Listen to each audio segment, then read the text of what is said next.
Möhviti maa ja ta kaaslased löödi Möhviti poolt nii kaua aega tagasi, et ainult ta ise ja Kõks ainuke pealtnägija mäletavad seda, siis tekkis maa peale Joosep teine inimene peale Kõksi.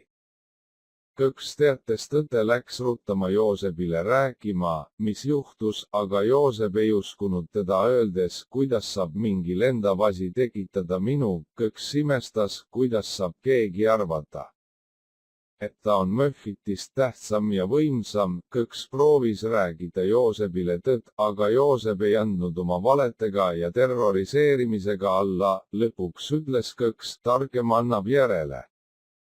Möhviti oli rõõmus Kõksi üle, aga Joosepi üle oli vihasem kui tiigripuu ja neetis teda kõigide neetustega maailmas. Kõks palus Möhvitit, et Joosep ohverdada ja siis Möhviti kõneleb, kallis Hugo Kõks, ma olen õnnistanud sind möhvismiga ja sa tead, kuidas seda kasutada, et Joosepist jagu saata, ja nii Kõks läks oma missioonile. 1-2 Oskar Möhviti nähes Joosepi hirmsaid ja õudsaid ütlemisi, et Möhviti on lihtsalt mingi lolli Kõksi väljameeldis, saadis Möhviti maa peale Oskari ja ta venna Kaareli. Kaarel läks järgnes Joosepi käsilast Siimufkit ja iga kord, kui Siimufki rääkis, et Möhviti ei ole olemas, siis kohe Kaarel kasutas kindlat ja töötavat loogikat, et Siimufki peatada. Samas Oskar läks mööda maad ringi Möhviti eest ja rääkis igale inimesele Möhviti imepärasest teost. 1-3 Lauri oli tavaline inimene nagu Kaur ja Mikk. Aga siis, kui Kõks ja Oskar rääkisid talle Möhvitist ja ta imeteost ja kuidas tegi selle maa ning Kaareli kindlad loogikat, kuidas Siimufkil on igas asjas vale ja et Möhviti on olemas samal ajal. Kui Lauri mõtles, et kuidas see maailm ikka tekkis, kui ta sõber, kes tutvustas teda Kõksile ja Oskarile nimega Ats, päästis ta elu Möhviti viha eest, mis oli tekitatud Joosepi valetest ja Siimufki naiivsusest. Lauri õnnetuseks oli Atsi abi kasutu, sest ta ikka sai Möhviti vihaga pihta ja suri. Aga Lauri ärgas varsti uuesti ellu ja nüüd tänab ta Möhvitit iga päev oma elu päästmise eest, mis me teame on Möhviti vabandus, et Lauri sai ta vihaga pihta.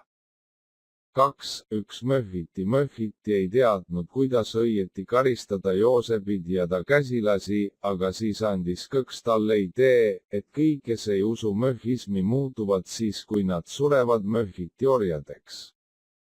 Ainuke viis mitte olla Möhviti ori on kas uskuda möhvismi või ohverdada end Möhvitile. Möhviti saatis Kõksi kõigidele räägima pärastelust ning samuti sellest, et möhvismi ja Möhviti on rahu ja armastuse ja mitte arusaamine pole kõige hullem mõtlemise tööjusk.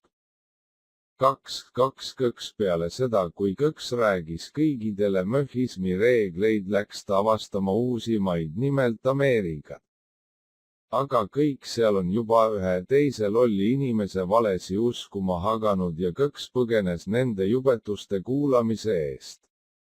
Aga vähemalt jäi ta möhvistiks ja kõik seal nüüd teavad möhvismist ja et nad pärast surma on Möhviti orjad, nad saavad oma karistuse kätte. 2-3 Möhviti mõtles, et kõik on maailmas hästi välja arvatud üks asi, Ats, kes päästis ühe inimese elu, on Möhviti maal, kuna Ats uskus tõde, ei olnud ta Möhviti ori ja ta sai paratiisis rahulikult olla. Aga Möhviti ikka küsis ta käest, et äkki ta tahab tagasi maa peale. Ats ütles, ma tahan maa peale tagasi, sest kõik peavad teadma sinust ja su heategudest. Kõigevõimas Möhviti kahjuks ei saanud Atsi lihtsalt maa peale tagasi panna, nii et ta otsustas, et ohverdab oma poja Hansu, et Ats saaks maa peale tagasi. 2-4 Kaarel tagasi maa peal on nüüd Oskaril ja Kaarlil abiks Ats, kes räägivad Möhvitist ja ta heategudest. aga kurjus ikka ründas neid ja Joosep ei olnud veel ohverdatud Möhhitile. Siimufki üks Joosepi käsilastest oli üks vähestest kurja, paha ja vale räägijatest, kes veel ei ole Möhhiti orjad. Kaarel, olles vihane Joosepi peale, palus Möhhitit, et kõik, kes Möhhitit ei usu ja tema järgmised 3 põlvkonda võiksid olla Möhhiti orjad. Möhhiti mõtles selle peale, sest ühes käes oleks see õiglane ja armastav, aga mingi veidra inimeste lolluse pärast mitte rahu hoidev mõte, nii et Möhhiti pidi inimeste lolluse pärast ühe otsuse mitte tegema. Kui Kaarel küsis Möhhitilt, miks, siis Möhhiti ütles selle põhjuse. Kaarel ütles seda Kõksile, kes rääkis seda kõigidele, et nad on väga suur õnn, et Möhhiti neid selle pärast oma orjaks neid tee. 3. Üks Möhhiti kõige teatav Möhhiti ei saanud aru, kuidas saab inimene mitte uskuda temasse, ja siis peale aastaid sai ta aru, miks Joosep ei usu Möhhitit. Joosepis oli juba algusest liiga palju mössid ja Möhhi oli temas üldsegi mitte. Kõks, Oskar, Kaarel, Ats ja teised möhistid ei saanud aru, mida need tähendavad. Möhhiti oli raevus. Kuidas saab keegi nõuda temalt ennast selgitada, aga Möhhiti, olles oma tavaline arusaatev, armastav ja lahke, selgitas, et mössi on paha ja kuri inimeste sees. Möh on kõik hea ja positiivne inimese sees, kõik said aru, kuid siis Kaarel küsis, miks meie teame sinust, aga loomad ja taimed on lollid ja ei tea ega austa sind, too kõigevõimas Möhhiti.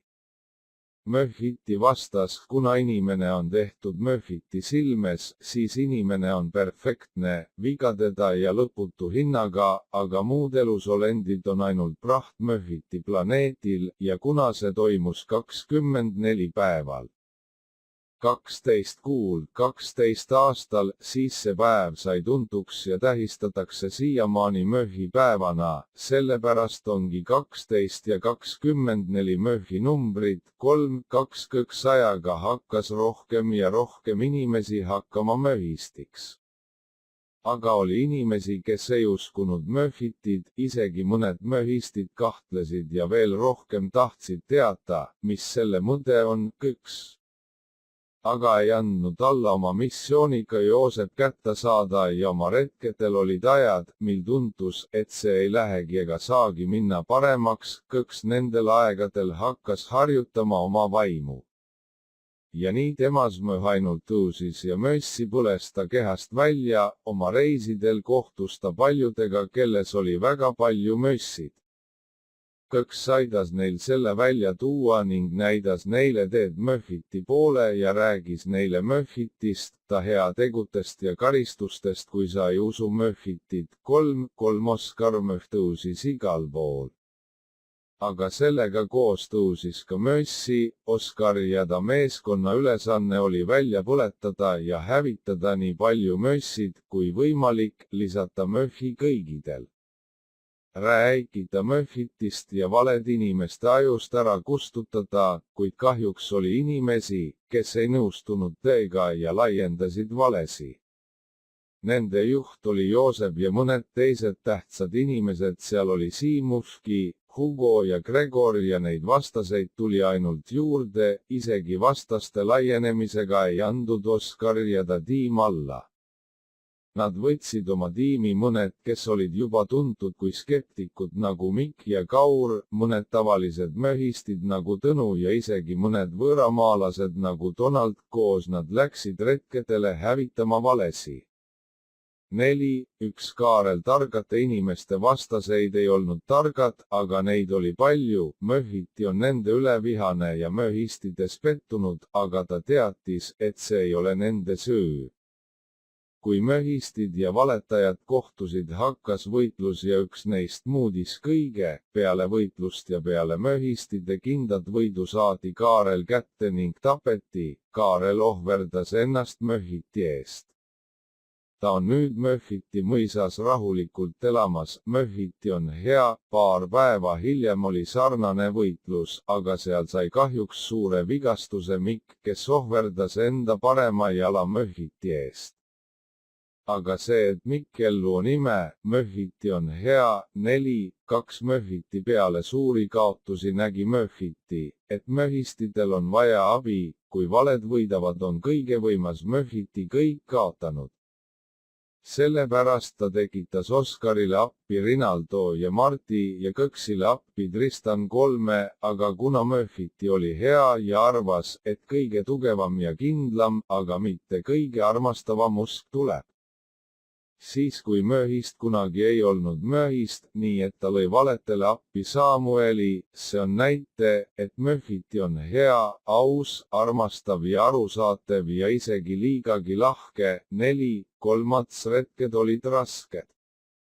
Ats palus iga päev ja öö ja hommik ja õhtu ja kesköö ja varahommik ja hilisõhtu ja lõuna ja pärastlõuna ja joomise kord Möhhitilt, et kõik hästi läheks ja et mitte ükski Möhhist enam haiget saaks. Aga kuna Möhhiti on aus, ei lubanud ta seda, terve möhhistide meeskond oli mures, nad lähenesid maadele, mis on tuntud kui Jeruusalemm, juudide kodu, Möhhiti ja kõigide möhhistide arvates jube koht.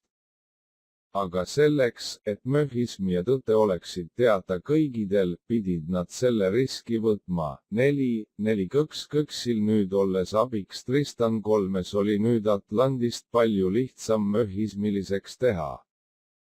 Aga mõned mingite valete, mõttetute ja lollide põhjuste pärast ei uskunud seda, samuti oli Samuel saadetust siia ja tema tõstis mössi protsente Atlandises 25% võrra. Kõks ja ta abiline pidid tast jagu saama ja nad palusid Möhhitid iga päev 2 päeva ja kõikvõimas Möhhiti andis Samuelile haiguse, mis peatas mössi laienemist Atlandises 92%.